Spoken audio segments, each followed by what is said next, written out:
Riley had always been the kind of person who kept things bottled up inside. She was good at it too, smiling when she wanted to cry, laughing when her heart was breaking, celebrating other people's happiness even when it meant crushing her own dreams into tiny pieces and sweeping them under the rug where nobody could see them. Thursday nights were her favorite, not because anything special happened, but because they were quiet. After a long week of pretending everything was fine, she could finally come home to her small apartment, kick off her shoes, pour herself a glass of wine, and just breathe. No masks, no performances, just her and the silence. This particular Thursday night felt heavier than usual. In 3 weeks, her best friend since college was getting married. 3 weeks, 21 days, and she was supposed to stand up there at the ceremony, wearing a smile and pretending like her entire world wasn't falling apart. Daniel had been her person for 8 years. 8 whole years of friendship that felt more real than any relationship she'd ever been in. They met in a psychology class during their sophomore year, bonded over their shared hatred of statistics homework, and never really stopped talking after that. Through graduation, through terrible jobs and great ones, through his family drama and her mother's illness, through everything. He was the first person she called with good news. The last person she talked to before bed most nights. The one who knew she put hot sauce on everything, and that she cried during animal adoption commercials but never during sad movies. Somewhere along the way, probably around year 2 of their friendship, Riley had fallen in love with him. Not the dramatic lightning bolt kind of love you see in movies. It was quieter than that. Softer. It crept up on her slowly until one day she realized that the thought of him with someone else made her physically sick. But she never said anything. How could she? Their friendship was too important. Too precious. She'd rather have him in her life as a friend than risk losing him completely by making things weird. So she dated other people, tried to move on, convinced herself that what she felt would fade eventually. It didn't. Then 6 months ago, Daniel met Victoria at some networking event downtown. Victoria was everything Riley wasn't. Confident, polished, the kind of woman who wore pencil skirts and high heels and never seemed to have a bad hair day. She worked in finance, came from money, and knew exactly what she wanted. Within 2 months, Daniel and Victoria were engaged. 6-month romance. And suddenly there were wedding invitations and venue bookings and a future that didn't include Riley, in the way she'd always secretly hoped it would. Daniel had asked her to be an honorary groomsman. "You're like one of the guys," he'd said, grinning. "Can't imagine getting married without you up there." She'd said yes, of course. What else could she do? But tonight, sitting on her couch with her second glass of wine and her phone in her hand, Riley felt something inside her crack. Maybe it was the wedding countdown. Maybe it was seeing Victoria's latest Instagram post showing off her final dress fitting. Maybe it was just 8 years of holding everything and finally becoming too much to carry. She opened her notes app. It was something her therapist had suggested months ago when the anxiety got bad. "Write it out," she'd said. "Get it out of your head and onto the page. You don't have to send it to anyone. Just write it." So that's what Riley started doing. Her fingers moved across the screen, words pouring out faster than she could think them through. "I need to tell you something I should have said years ago," she typed. "I'm in love with you. I've been in love with you since that night we stayed up until 4 a.m., talking about whether we'd rather fight 1 horse-sized duck or 100 duck-sized horses. Remember that? You said the horse-sized duck would be easier because it's just one target, and I argued that the 100 tiny ones would be less scary individually. We laughed so hard my roommate banged on the wall and told us to shut up." She kept writing. About the time he helped her study for her licensing exam, making flashcards and quizzing her even though he had his own work deadlines. About the way her whole day felt brighter when his name popped up on her phone. About how she dated other people just to try to stop thinking about him. But it never worked because none of them were him. "I know you're getting married," she continued. "I know Victoria makes you happy, and I want you to be happy more than anything. But I can't stand up there in 3 weeks and watch you marry someone else without you knowing the truth. Not because I think it'll change anything. Not because I expect you to do anything about it. Just because I've spent 8 years being a coward and I'm tired of it. I'm tired of pretending. I'm tired of smiling through the pain. I'm tired of acting like my heart isn't breaking." The words kept coming. She wrote about every moment she'd almost told him.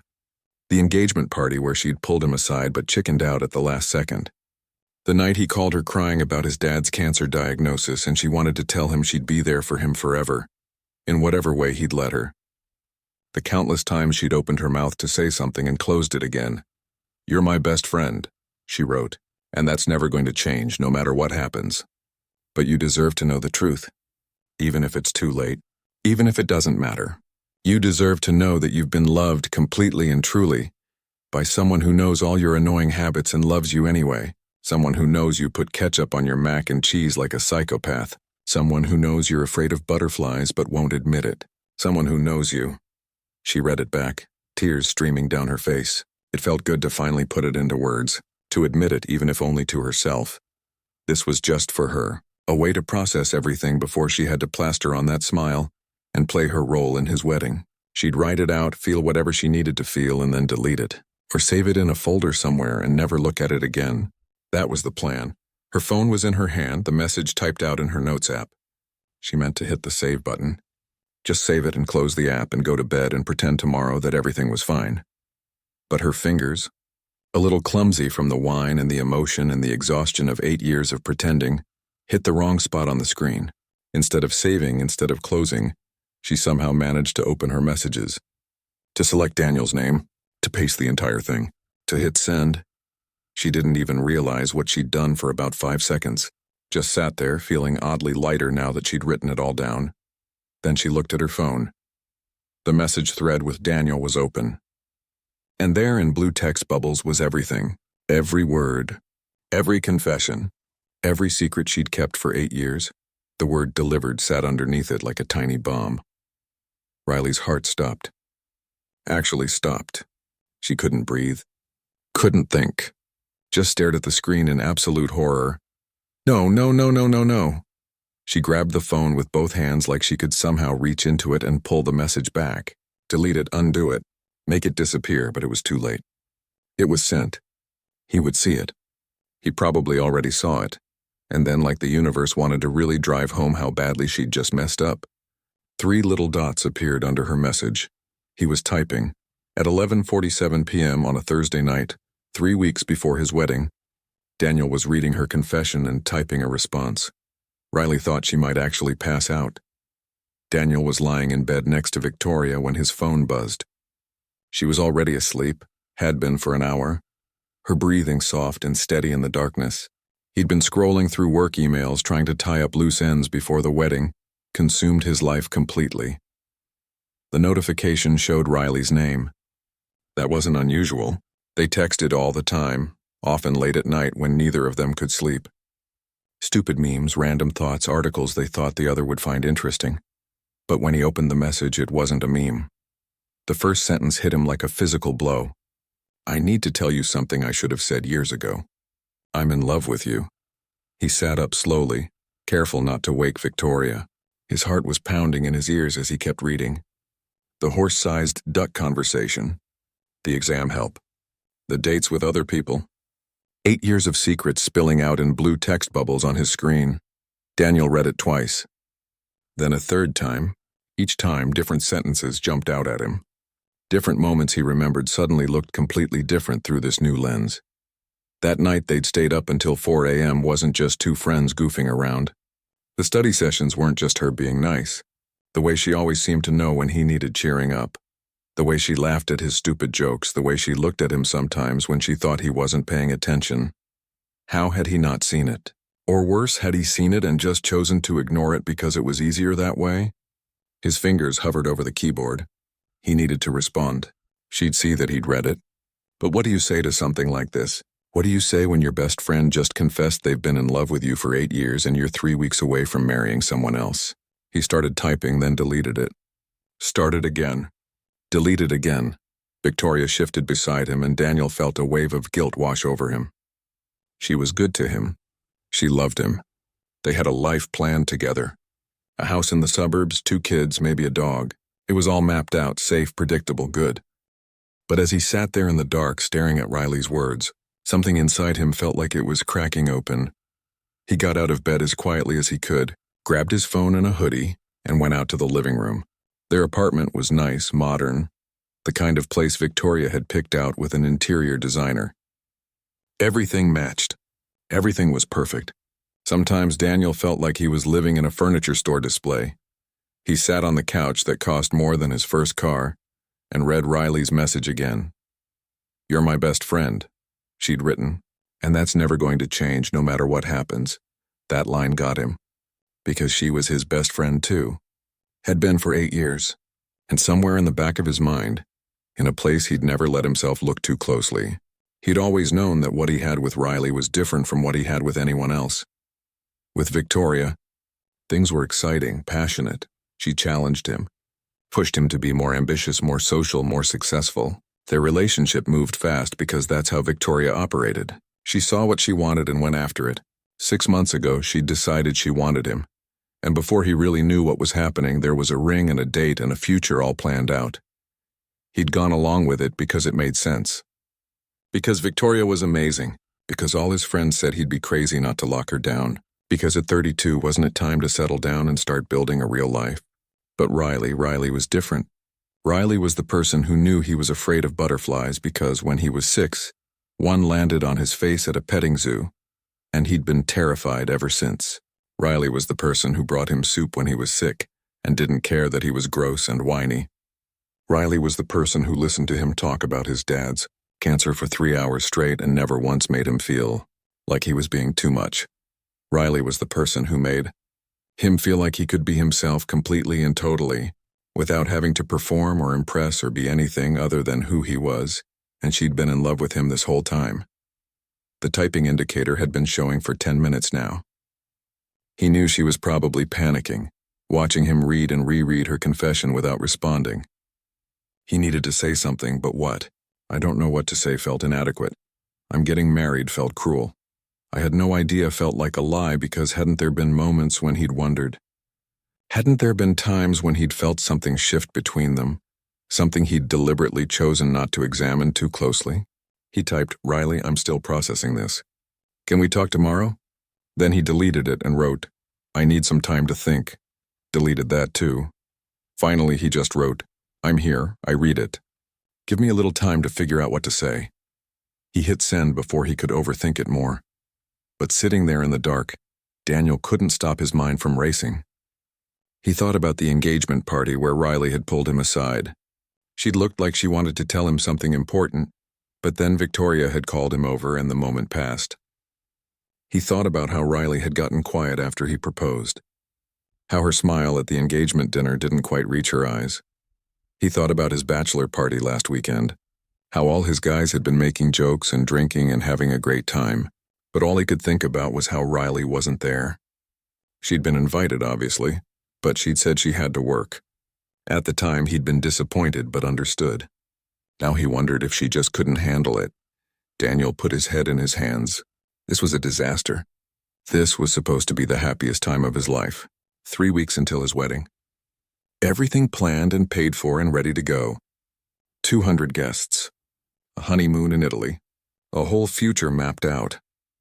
But all he could think about was Riley's message. About 8 years of friendship he was suddenly seeing in a completely new light. About feelings he'd maybe been ignoring in himself because acknowledging them would mean facing something he wasn't ready to face. He heard footsteps behind him and knew. Victoria was awake before she said anything. "You okay?" Her voice was sleepy, concerned. It's almost 1 in the morning. Daniel looked up at her. Beautiful Victoria in her silk pajamas, hair perfect even in the middle of the night, standing in their perfect apartment preparing for their perfect wedding. And he realized with sudden, terrible clarity that he couldn't do it. Not because of Riley's message. That was just the catalyst. But because he'd known, somewhere deep down, that something wasn't right. He'd known that marrying Victoria was the logical choice, the smart choice, the choice that looked good on paper. But it wasn't the choice his heart was making. "We need to talk," he said, and even as the words left his mouth, he saw her face change. She knew. Somehow she already knew. Victoria sat down in the chair across from him, not next to him, and folded her hands in her lap. She was quiet for a long moment. "It's Riley, isn't it?" she finally said. Daniel's head snapped up. "How did you know?" "I'm not blind, Daniel." Victoria's voice was calm, which somehow made it worse. "I've always known you two had something. I just thought I could be enough to make you forget about it." "It's not about you not being enough," Daniel started, but Victoria held up a hand. "Don't. Just don't. She stood up, wrapped her arms around herself. I deserve someone who chooses me first. Without hesitation. Without doubt. And you deserve to figure out what you really want. She walked to the bedroom and Daniel heard drawers opening, the sound of clothes being moved around. Victoria, wait. Let's talk about this. She came back out carrying an overnight bag. There's nothing to talk about. I've felt you slipping away for weeks now. I just didn't want to admit it. Did something happen with Riley tonight? Daniel showed her his phone. Let her read Riley's message. He owed her that much honesty. Victoria read it without expression, then handed the phone back. So she finally told you. You knew she had feelings for me? Like I said, I'm not blind. Victoria grabbed her keys from the bowl by the door. I'm going to my sister's place. You should think about what you really want, not what makes sense, not what looks good. What you actually want. She paused at the door, looked back at him one more time. For what it's worth, I hope you find it. I really do. But I can't be part of this anymore. And then she was gone. And Daniel was alone in the too-perfect apartment at 1 a.m, his phone still clutched in his hand with Riley's confession glowing on the screen. He looked down at it again, at the words that had just changed everything. Then he started typing. Riley didn't sleep at all that night. She just stared at her phone, watching the 3 dots appear and disappear for what felt like hours. When Daniel's message finally came through, it was short, and somehow worse than any long explanation would have been. I'm here. I read it. Give me a little time to figure out what to say. That was it. No anger, no shock, no what are you thinking? Just that he needed time. Riley threw up twice that night. Once right after reading his message and once around 3 a.m, when the full weight of what she'd done really hit her. She'd just blown up her best friend's life 3 weeks before his wedding. She'd sent him a confession he never asked for, never wanted. And now he was up in the middle of the night trying to figure out how to let her down easy, while his future wife slept peacefully in the next room. She was a terrible person. The worst kind of person, the kind who ruins other people's happiness because she can't handle her own feelings. By Friday morning, Riley had made a decision. She was leaving. Getting out of town for a while. Her sister Katie lived in Portland, had been asking her to visit for months.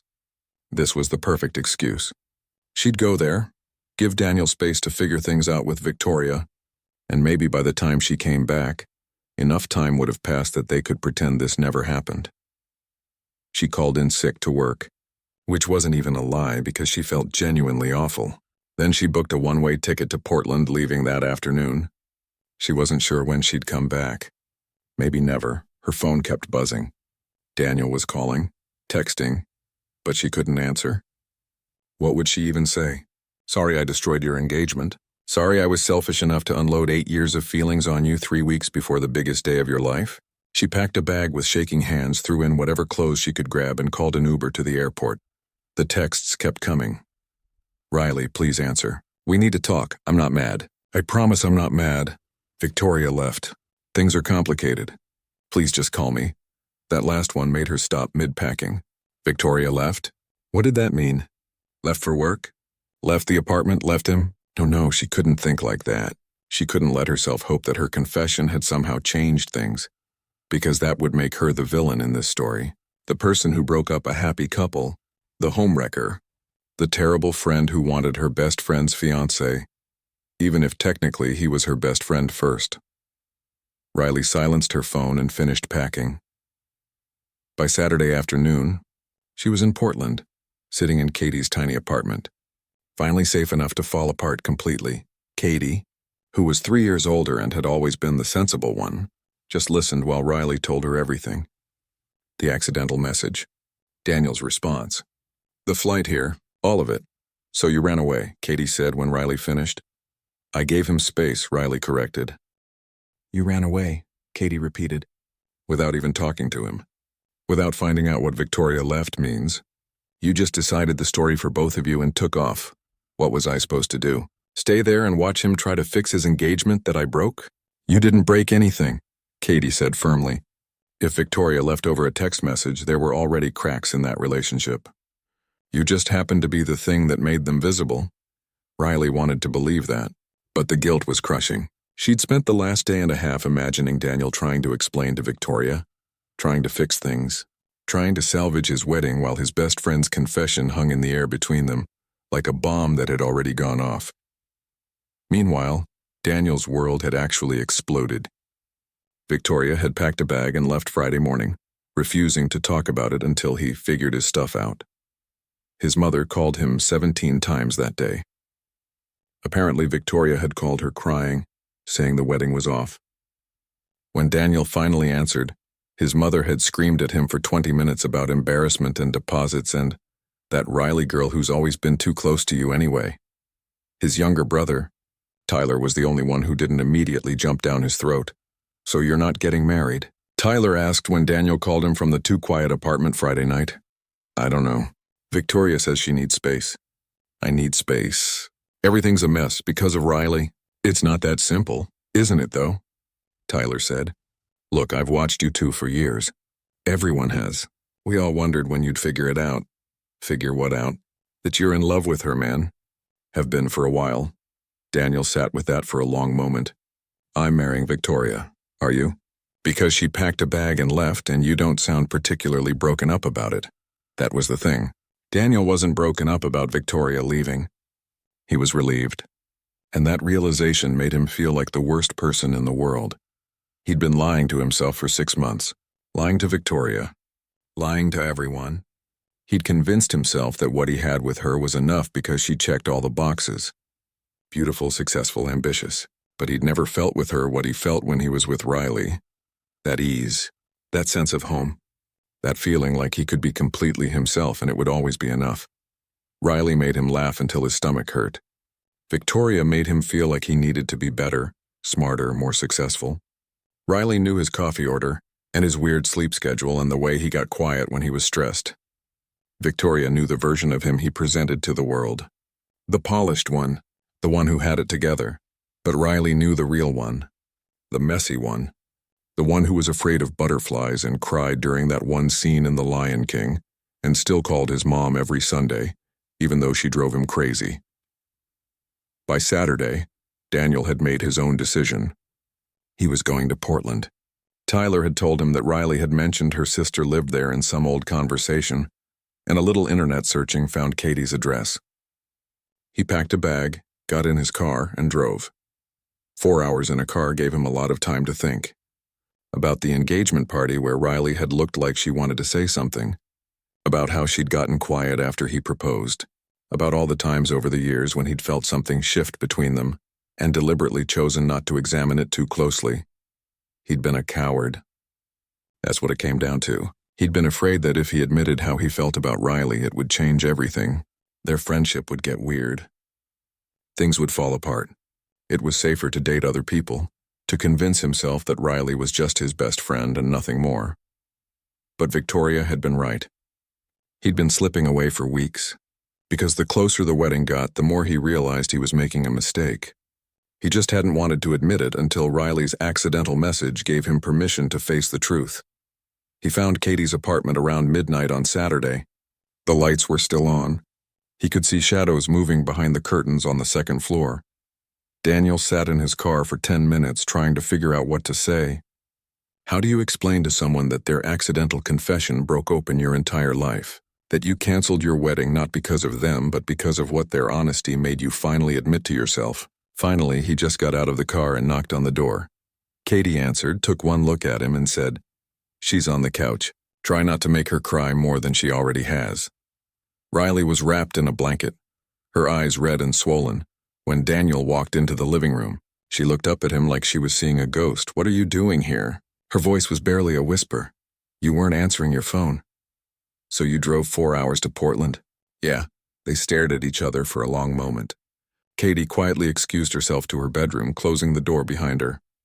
"I'm so sorry," Riley said, tears already starting again. "I never meant to send that message. I never wanted to ruin your life. I was just writing it down to get it out of my system. And I hit the wrong button, and now Victoria left and your wedding is canceled and it's all my fault." "Stop," Daniel said, sitting down on the couch next to her. "Just stop. This isn't your fault. How is it not my fault? You were happy before I sent that stupid message, was I? Daniel ran his hand through his hair. Riley, I was 3 weeks away from marrying someone I was settling for. Riley's head snapped up. What? Victoria's amazing. She really is. But she's not you, and I think part of me has known that for a long time. I just didn't want to face it. Don't say that. Don't say that just to make me feel better about destroying your engagement. I'm not. Victoria left because she knew I wasn't all in. She could feel it. Your message just made both of us finally admit what was already true. Riley pulled the blanket tighter around herself. So what now? Your wedding is canceled. Your family probably hates me. Everything's a mess. Yeah, Daniel agreed. It's a complete disaster. They sat in silence for a minute. I meant what I wrote, Riley said quietly. In the message. All of it. I know, and I understand if this changes things. If you can't be friends with me anymore. I get it. Daniel turned to look at her fully. Riley, I drove 4 hours in the middle of the night to find you. Do you really think I'm here to end our friendship? I don't know why you're here. I'm here because I've been an idiot for 8 years. I'm here because you were brave enough to tell me the truth, and I need to be brave enough to tell you mine. Riley's breath caught. Which is? That I love you too. That I think I've loved you for a long time. I was just too scared to admit it. That your message didn't ruin my life. It saved me from making the biggest mistake I could have made. Riley looked at him like she didn't dare believe what she was hearing. Daniel, I know the timing is terrible. I know I need to deal with the fallout from Victoria and the wedding and my family. But I needed you to know.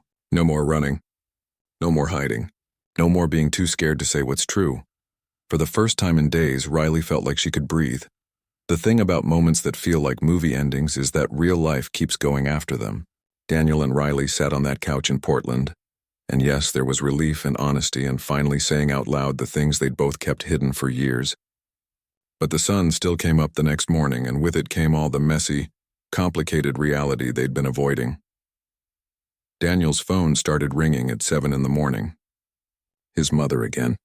He let it go to voicemail, then listened to it with Riley sitting beside him.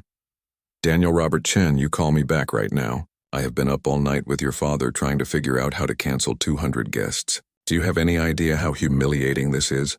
Victoria's mother won't even speak to me, and all over some girl who apparently has been waiting in the wings for years. This is unacceptable. You are 32 years old and this is how you handle your life? The message went on for another minute, but Daniel stopped listening. He put the phone down and looked at Riley, who had gone pale. I'm the some girl, she said quietly. My mother doesn't know what she's talking about. She's not wrong, though. I've been waiting in the wings. I've been the friend who secretly wanted more. I'm exactly what she thinks I am. You're the person I should have been honest with years ago, Daniel corrected. None of this is your fault. But Riley was already pulling away, retreating into that guilty space she'd been living in since Thursday night. Maybe you should go back. Deal with your family. With Victoria. With all of it. I shouldn't be here complicating things. You're not complicating anything. Your mother just left a voicemail about how humiliating this is. Victoria's family won't talk to yours. Do you know how much weddings cost? All those deposits, all that money, all those people who rearranged their lives to be there. And it's canceled because of me. It's canceled because I wasn't ready to marry her. The timing might have been because of your message, but the reason was already there. Katie emerged from her bedroom with coffee, took one look at the tension in the room and said, Okay, real talk time. You two need to stop making this bigger than it is. Both Daniel and Riley looked at her. I'm serious, Katie continued, handing them each a mug. Yes, the wedding got canceled. Yes, families are upset. Yes, money was lost. But people call off weddings all the time because they realize it's not right. Better 3 weeks before than years into a marriage that should never have happened. Riley, you didn't break up a happy couple. Daniel, you didn't throw away a perfect relationship. You both just finally stopped lying to yourselves. But the timing, Riley started. The timing was what it was. Would it have been better if Daniel had this realization on his honeymoon? On his first anniversary? When Victoria was pregnant with their kid? There's no good time for this kind of truth. At least this way everyone can move forward. She was right, but it didn't make it easier. Daniel knew he had to go back home, face his family, deal with the reality of a canceled wedding. He couldn't just hide in Portland pretending everything would magically work itself out. I need to go back, he said. Handle things properly. Talk to Victoria face to face. Deal with my family. All of it. Riley nodded, not meeting his eyes. I know. But I need you to understand something. Daniel took her hand. This isn't me choosing between you and her. That choice was already made before your message. This is me cleaning up a mess I should have dealt with a long time ago. And when I'm done, when everything is settled, I'm coming back, okay? Okay, Riley whispered, but he could tell she didn't really believe him. Daniel drove back to the city that afternoon, and the next 2 weeks were some of the hardest of his life. Victoria agreed to meet him at a coffee shop, neutral territory. She looked tired but calm when she sat down across from him. I'm sorry, Daniel started, but Victoria held up her hand. I don't need your apologies. I need you to be honest with me. Is it Riley? It's not just about Riley, it's about me not being ready, not being sure. You deserve someone who's completely certain about you, and I wasn't. That's on me, not her. Victoria was quiet for a long moment. I knew, not about Riley specifically, but I knew you were holding back. I just thought if I pushed forward, if we made all the plans and built the life, you'd eventually catch up. But you can't force someone to be all in. I learned that the hard way. You're an amazing person, Daniel said. This isn't about you not being enough. I know that. Victoria smiled sadly. I'm actually relieved, if I'm honest. I've been trying so hard to be what you needed that I forgot to check if you were what I needed, and I think we both knew we weren't quite right for each other. We just got caught up in the momentum of it all. They talked for another hour, working out the logistics. Victoria would keep the apartment since she'd been the one who wanted it anyway. They'd split the wedding cancellation costs. She'd handle telling her family, he'd handle his. It was civil and sad and somehow exactly what they both needed. His family was a different story. His mother refused to speak to him for a week.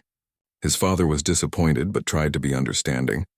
Tyler was the only one who didn't make him feel like a complete failure. You did the right thing, Tyler said when they met for dinner. Hard thing, but the right thing. Mom thinks I'm having some kind of crisis. Mom thinks anyone who doesn't follow her exact life plan is having a crisis. You called off a wedding you weren't ready for. That's called being a responsible adult, even if it doesn't feel like it.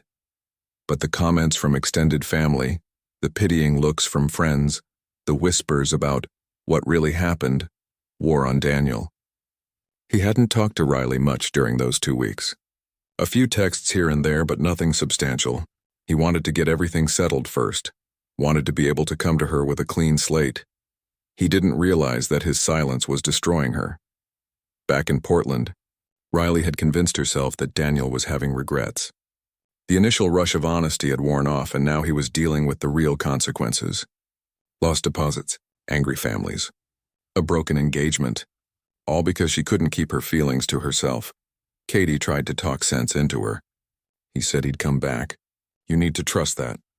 He's been gone 2 weeks. I've barely heard from him. He's probably realized that what we had was just friendship, and he confused it for something else because of the timing and the stress and everything. Or he's busy dealing with the fallout of a canceled wedding and doesn't want to drag you into it. But Riley couldn't stop the spiral. Every day that passed without a real conversation felt like confirmation that she'd ruined everything. The friendship, the potential for more, all of it. She'd finally told him the truth, and it had destroyed both their lives. She was sitting on Katie's couch on a Wednesday afternoon, scrolling through old photos of her and Daniel, when her phone rang. His face popped up on the screen and her heart jumped into her throat. Hello? Hey, Daniel's voice sounded tired. Can we talk? Like really talk? Yeah, of course, not over the phone. I need to see you. Can I come back to Portland? You don't have to do that. I can come there, or we can just talk now, or whatever you need. Riley, Daniel's voice was gentle but firm. I'm coming to Portland. Tomorrow. And we're going to have the conversation we should have had 8 years ago. Okay? Okay. She hung up and immediately panicked. This was it. The conversation where he let her down easy. Where he explained that he'd made a mistake, that the stress and the timing had confused him. But now that things had settled down, he realized they were better as friends. She'd nod and smile and say she understood, and then she'd spend the rest of her life pretending her heart wasn't broken. Katie found her stress cleaning the already clean apartment at midnight. You need to stop catastrophizing. I'm not. I'm just preparing myself for reality. Reality is that a man canceled his wedding, dealt with 2 weeks of family drama and financial loss, and is now driving 4 hours to see you. Does that sound like someone who's trying to let you down easy? Maybe he wants to do it in person because he's a good person and he feels bad. Katie threw a pillow at her. You're impossible. Daniel showed up the next evening looking exhausted but somehow lighter than he had 2 weeks ago. Riley met him at the door, her heart pounding so hard she thought he could probably hear it. They sat on the couch, the same spot where they'd had that first honest conversation. But this time, Daniel didn't hesitate. I need to tell you something, and I need you to just listen until I'm done. Okay? Riley nodded. I've been in love with you since junior year of college. That night we stayed up talking about everything and nothing, and I realized I'd rather talk to you than anyone else in the world. But I was terrified. Terrified that if I told you and you didn't feel the same way, I'd lose you completely. So I convinced myself we were better as friends. I dated other people. I tried to move on, but nobody ever quite measured up because they weren't you. He took a breath. Victoria was my last attempt at convincing myself I could build a life with someone else. And she's great, she really is. But being with her felt like trying to fit into clothes that weren't quite the right size. They looked good, they were nice clothes, but they never felt quite right. Riley's eyes were filling with tears, but she stayed quiet like he'd asked. These last 2 weeks were hell. My family is mad. Victoria's family won't talk to us. I've lost thousands of dollars in deposits, and my mother might never forgive me. But you know what? I don't regret any of it, because for the first time in 8 years, I'm being honest. With myself, with you, with everyone. And that feels better than any perfect wedding would have felt. He took her hand. I'm not asking you to be with me right now. I know I need time to process everything that happened. You probably do too. But I need you to know that when I'm ready, when we're both ready, I want to see where this goes. For real this time. No more hiding. No more pretending we're just friends when we both know it's always been more than that. Riley finally let herself speak. What if it doesn't work? What if we try this and it ruins our friendship? Then we'll deal with it. But Riley, we can't keep living in fear of what might go wrong. We've wasted 8 years being scared. I don't want to waste any more. She looked at him, really looked at him, and saw something she'd never quite let herself see before. He was looking at her the way she'd been looking at him for years. Like she was the person he wanted to come home to. Like she was enough exactly as she was. Okay, she whispered, but we take it slow. We figure out who we are when we're not just friends, but not quite ready to jump into something serious. We give ourselves time. As much time as you need. Daniel agreed. They sat there on that couch, hands intertwined, and for the first time in 2 weeks, Riley felt like maybe everything was going to be okay after all.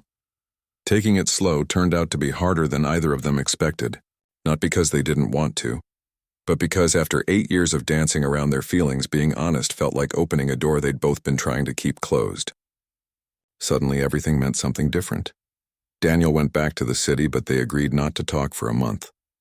A full month of space to process everything that had happened, to let the dust settle from the canceled wedding, to give themselves time to figure out who they were outside of crisis mode. That month was torture. Riley threw herself into work, picked up extra projects, stayed busy enough that she didn't have time to check her phone every 5 minutes hoping he'd break the agreement and text her. Katie watched her spiral into productivity like it was an Olympic sport. You're allowed to miss him, you know, Katie said one night as Riley reorganized her entire closet at 11 p.m. I'm not missing him. I'm just keeping busy. You've color-coded your socks. You're clearly going through something. Riley sat down on her bedroom floor, a rainbow of organized socks around her. What if the month passes and he realizes it was all just the drama? What if without the canceled wedding and the family tension and all of it, there's nothing actually there? Then you'll deal with it. But you're borrowing trouble that doesn't exist yet. In the city, Daniel was having his own crisis. He'd moved into a smaller apartment, something that actually felt like him instead of Victoria's perfect vision. He was going to therapy twice a week, working through why he'd been so afraid of being honest about his feelings. His therapist, Patricia, didn't pull punches. You've spent your whole adult life making choices based on what felt safe rather than what felt right, she told him. The engagement to Victoria, keeping Riley at arm's length, all of it. So now the question is, are you ready to do something different? I want to be. Wanting and doing are two different things. When this month is up and you can contact Riley again, what are you afraid of? Daniel thought about it. That I've built this up in my head and it won't be what I thought. That we'll try and fail and then I'll have lost her completely. That my family will never forgive me for choosing her over Victoria. Those are all legitimate fears. But they're also all fears about the future. What about right now? How do you feel right now?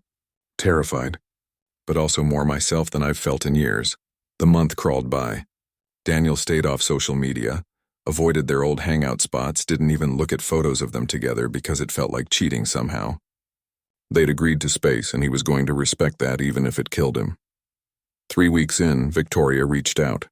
She'd moved to San Francisco, started a new job, was dating someone new already. Daniel was happy for her, genuinely. They'd both been using each other as placeholders for what they actually wanted. I hope it works out with Riley, Victoria said during their phone call. For what it's worth, I think you two make sense in a way we never did. How are you so okay with all this? Victoria laughed. Because I'm dating someone who looks at me the way you looked at Riley. It's a much better feeling than being someone's second choice. No offense, none taken. You deserve that. So does she. Don't screw it up. The 1-month mark fell on a Tuesday. Daniel had been counting down the days like a kid waiting for Christmas. He'd written and deleted about 50 different messages, trying to find the right thing to say. Finally, at 8 a.m. exactly, he just sent, "Month's up. Coffee?" Riley responded in under 30 seconds. "Yes, when? Today, tomorrow? Whenever you want." "Today. I'll drive down." She was in the car within an hour, making the drive back to the city for the first time since everything had happened. Her hands were shaking on the steering wheel. This was it. The moment where they'd find out if what they had was real or just a product of years of build-up and perfect timing. They met at their old coffee shop, the one where they'd spent countless hours studying during college and catching up after. It felt both familiar and completely different. Daniel was already there when Riley arrived, sitting at their usual table by the window. He stood up when he saw her, and for a second they just looked at each other. Then Riley smiled, that real smile that reached her eyes, and Daniel felt something in his chest settle. This was right. Whatever came next, this feeling was right. "Hi," she said. "Hi." They ordered coffee, making small talk about the weather and traffic like they were strangers on a first date. It was awkward and weird, and neither of them knew quite how to act. Finally, Daniel laughed. "This is ridiculous. We've known each other for 8 years and we're talking about traffic? I know. I don't know how to do this. How to be around you now that everything's different. Maybe nothing has to be different. Maybe we just stop pretending we're only friends. Is it that simple? Probably not. But maybe we're overthinking it." So they stopped overthinking. They talked about the last month, about Daniel's therapy sessions and Riley's work projects, and how they'd both been terrible at actually taking space because they'd each stalked the other's social media more than they wanted to admit. "I looked at that photo of us at Tyler's graduation about 100 times, Riley confessed. "The one where I have that terrible sunburn? That's the one. You looked so happy. We looked happy, we were. We always were. I just didn't let myself see it for what it really was."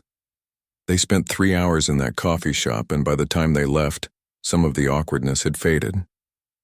Not all of it. But enough that when Daniel asked if she wanted to get dinner later that week, Riley said yes without hesitating. Their first official date was dinner at a Thai place they'd been to dozens of times before. But this time Daniel held her hand across the table. This time, when they laughed at the same stupid joke, it felt like permission instead of something they had to push down and ignore. They took it slow, just like they'd promised. No rushing into anything, no making up for lost time, just figuring out how to be together in this new way. Daniel's family came around slowly. His mother took the longest, but even she eventually admitted that she'd never seen him this happy. Tyler was insufferable about how he'd called it years ago. His father just said, "About time." Riley's mom loved Daniel already, had been hoping they'd figure it out for years. "I always wondered when you two would stop being so stubborn," she told Riley over the phone. 3 months after that first coffee shop reunion, Riley moved back to the city. Not into Daniel's apartment because they weren't there yet, but into her own place close by. They saw each other almost every day but maintained separate spaces, separate lives that were slowly weaving together. 6 months in, they took their first trip together as a couple. Just a weekend at the beach, nothing fancy, but lying on the sand with Riley's head on his shoulder, Daniel felt something he'd never felt with Victoria. Peace. Complete peace. I keep waiting for the other shoe to drop, Riley admitted. For this to suddenly feel wrong or complicated or like a mistake. Me too, but it hasn't yet. What if it does? Then we'll figure it out. But Riley, we've been friends for 8 years. We know how to talk to each other. We know how to work through hard things. That doesn't just disappear because we're dating now. She turned to look at him. You really think this is going to work? I don't think anything, I know it. We've already done the hard part. We've been honest. Everything else is just details. A year after the canceled wedding, Daniel proposed. Not with a big production or a surprise party or anything dramatic. Just the two of them on a Tuesday night, making dinner in his kitchen. Riley was complaining about her boss and Daniel was laughing at her impression of him. And suddenly he just knew. Marry me, he said. Riley stopped mid-sentence. What, marry me? Not today, not tomorrow, whenever you're ready. But marry me, be with me. Let's stop wasting time. She stared at him for a long moment, and Daniel could see her working through it. The fear of things changing, of losing what they had, of taking the next big step. Then she smiled. That real smile that he'd been in love with for years. Okay, yes, I'll marry you. They got engaged on the anniversary of the accidental text message. Riley joked that they should save the message, frame it, because it was technically what brought them together. Daniel said they should delete it because it represented all the years they'd wasted being scared. In the end, they kept it. Not framed or on display, just saved in Riley's phone as a reminder that sometimes the worst mistakes turn out to be the best things that ever happened. The wedding was small. Just close family and friends. Tyler was Daniel's best man. Katie was Riley's maid of honor. Victoria sent a card from San Francisco with a note that said, "Told you you'd make sense together." Be happy. Daniel's mother cried, though she claimed it was allergies. His father gave a toast about how the best things in life are worth waiting for. Riley's mom told everyone who would listen that she'd known this would happen since the first time she met Daniel. During their first dance, Riley looked up at Daniel and said, I can't believe I almost didn't send that message. I can't believe it took you 8 years to accidentally tell me the truth. Better late than never? Much better. They danced in the middle of their small reception, surrounded by everyone who'd watched them take the long way around to finding each other. And both of them thought the same thing. It was worth it. All the waiting, all the fear, all the years of almost but not quite. It was worth it to get here. 2 years later, Riley was cleaning out old files on her phone when she found that original message again. The one that changed everything. She read it one more time, smiling at how terrified and hopeful and honest she'd been. Daniel came up behind her, looked over her shoulder at the screen. Still can't believe you sent that by accident. Best accident I ever made. Second best, Daniel corrected, wrapping his arms around her. Best one was when you fell asleep on my shoulder during that terrible movie junior year, and I realized I never wanted you to move. That was intentional. The movie was boring and your shoulder was comfortable. You never told me that, I'm telling you now. No more secrets, remember? No more secrets, Daniel agreed. They stood there in their apartment, the one they'd chosen together, looking at the message that had accidentally set everything in,